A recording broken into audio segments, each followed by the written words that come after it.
When we go through the stories of the ages in history class, there are many infamous names that stay with us, like Genghis Khan, King Tut, and my boy Abraham Lincoln. But when looking back, one of the names that stands out most to me is Julius Caesar. So I decided to go ahead and do some research on him, and turns out this man was an absolute baller. So much so that I really feel the need to tell y'all. And that's exactly what we're gonna do today. Welcome to History with Keith and Gandhi.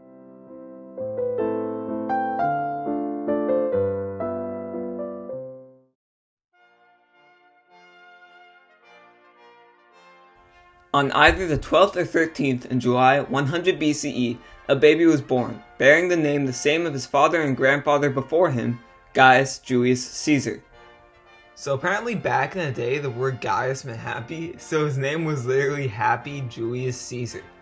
Like, whoever named him should have thought harder about it, cause it doesn't fit him at all. The dude was pretty cool, but definitely would be snitching on people.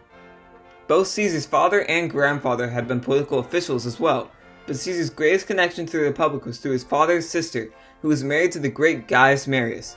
Marius was a giant of Roman politics and had served as consul 7 times. This dude was pretty cool. At one point, only people that could afford their weapons could join the army, but he changed it so anyone could, which makes a lot more sense. No wonder Caesar grew into such a humble class act. This would not last much longer though, as he was forcefully overthrown by the dictator Sulla, with the rest of Caesar's family being the next on his hit list. With imminent death looming on the horizon, Julius's family was forced into hiding, losing all of their inheritance. This led Caesar to decide to join the military, as his family was in great debt, leaving Rome and heading overseas. Caesar proved to be a brave and ruthless soldier, inhabiting both incredible skill and strategic brilliance. He basically would write his own little fan fictions back to Rome about how cool he was as a soldier, and they completely bought it. They thought this dude was the shit. So much so that they immediately had to get him to come back to Rome. He would only stay a warrior for so long though, as after Sulla died in 78 BCE, Caesar decided to return to Rome to start his political career. Before he could return to his home though, Julius would encounter some difficulties. So Caesar was actually captured by pirates on his way back, but the entire time he was still cocky as hell. He even insisted that they raised his own ransom from 20 to 70 talents of silver. For all of y'all that are not versed in talents, that'd be going from 28 to 70 million dollars today. Even when this man's life was in danger, he had to make sure to flex on the plebeians like that. After Caesar's ransom was paid, he raised his own fleet and captured the criminals. Later he would have them crucified, which he had promised them while in their captivity, a promise that the pirates took as a joke. Bro, this dude was a baller. No wonder they named a salad after him. On his return to Rome, Julius was given a position as Rome's military tribune, the beginning of his rise as a politician. His ascension would be rapid though, as in the matter of a few years he went from general to head priest to the governor of Spain. This would all culminate in 60 BCE, when Caesar was elected consul. He wouldn't do this on his own though, as he had formed a strong political alliance on his way up, calling themselves the First Triumvirate. So Caesar had 2 homies, Crassus and Pompey. Crassus was the short king with the brains, and Pompey was the super strong dude, kinda like Kronk. Caesar didn't have anything cool like that, but his grandma made really good cookies, so they decided to keep him around. Caesar had a luxurious first term as consul, and everything went smoothly, but from then on out, things would go downhill.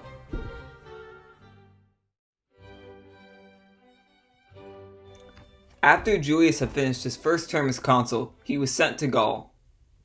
So everybody really likes Caesar, but they can only keep him as consul for so long, cause rules be rules. So they decided to send him to Gaul, a place overridden with a bunch of barbarian gangsters.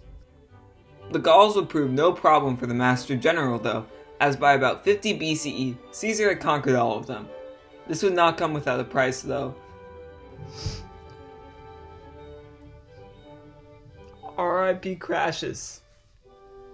You will not be forgotten. Even though I have no idea who you are, and every time I look at your statue, it scares the weebie-jeebies out of me. You will not be forgotten, Crassus. Never. Once great political friend Pompey had now turned to rival. So after Crassus died, Caesar and Pompey went through a breakup. I don't know who instigated it, but they really needed to get away from each other. They needed to see some other people. This would lead to Pompey ordering Caesar to return to Rome. Yeah, so they sent Caesar to Gaul and then immediately realized that they made a mistake and asked him to come back. Like, who made this mistake? Come on, y'all, we're dealing with Julius Caesar here. We can't be playing these types of games. Was this your work, Dennis? Come on, Dennis, we have to do better than that. Julius would adhere to Pompey's order and set out to returning back to Rome, although there is one exception. Instead of Caesar coming disarmed, as Pompey had requested, he would lead his entire army back, famously saying, "Let the die be cast," while crossing the Rubicon River. Damn, bro. Imagine how that made Pompey feel. Like, they were going through such a hard breakup. It was taking such a toll on Pompey, and he finally found out that his little Caesar was coming home to him. And instead, Caesar gave him this. Let the die be cast basically means Caesar was saying, I've made up my mind and I've decided to kill you, and there's nothing you can do about it. Like, dude, Pompey must have been heartbroken. This would spark a grueling civil war between the Pomp and Caesar, ending on September 28th, 48 BCE, when Pompey was slain by an officer in Egypt. Caesar was there too, and happened to meet his next mistress during his vacation, Cleopatra. Bro, what a power couple. They're like the ancient Jay-Z and Beyonce. Shout out to all the single ladies, by the way. Just another thing I was thinking about, did Cleopatra moan in hieroglyphics? Like, when Caesar was out here pounding, was she just speaking pictures? With Pompey dead, Caesar would return to Rome as the most powerful man in the world. With no one in his way, Julius set out to put away with what he thought was wrong with Rome. Partially due to Caesar's incredible battle skills, Rome was too big. Provinces at the edges of all its territories were hardly under control, and Caesar knew they needed something to unite them all, and he decided that something was himself. By this point, Caesar was buying into the hype too much. All the fan art he was getting was really starting to go to his head. His ego was over the moon. He got himself elected as consul, and immediately changed how the government worked. He strengthened the power of the consul and state, acted on debt, granted citizenship to anyone in Roman territory, and even made his own Julian calendar. Bro, where the fuck did he get the idea to make his own calendar?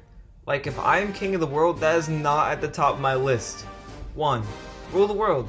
2. Get a girlfriend. 3. Kiss her, duh. 4. Maybe a calendar. What was even different about it though? Like, how do you change your calendar? Did you just get rid of Tuesdays? The consul was given the rights of a dictator in times of immediate crisis. This would only last for 11 days under Caesar's second consulship though, as by 48 BCE he had a new term with no political restrictions, and by 46 BCE that term was extended to 10 years. Bro, for real, I wish Obama did something like this. Like, you know how cool that would be? Just give me my Obama back.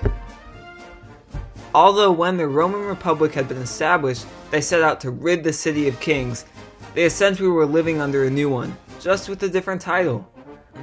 With increasing word from the Senate that soon enough the Republic would be no more, a conspiracy against him was soon hatched, led by Senator Cassius and Caesar's own bodyguard Brutus, who he may have believed was his illegitimate son. Caesar's whole thing was that he looked out for the little guy. I mean, it makes sense, he was only 5'9". When the Republic was telling people that they had broccoli for dinner, he was telling them that they had chicken nuggies. There was only one problem. The Republic really wanted broccoli for dinner, like an unprecedented amount. They were like some crazy ass vegans or something. They would do whatever it took to get it, even murder people. On March 15th, 44 BCE, Caesar was surrounded by a mob of 60 men, violently stabbing at him. Caesar would try to run from his attackers, but blinded by blood, he would trip and continued to be stabbed 23 times before his death. 23 times? Like, what were they doing where they needed to stab this man the big 2-3? You have to assume they got bored after the 7th. Maybe they were playing pin the knife in the Caesar or something. Maybe they're doing trick shots ooh look, behind the back Caesar stabbing. I don't know, man. After extending his consulship term to 4 life only 11 days prior, Julius Caesar was no more. Although the Senate's attempts to preserve the Republic were valiant, they would end in failure, as by 31 BCE, Augustus would be named the first emperor of the Holy Roman Empire.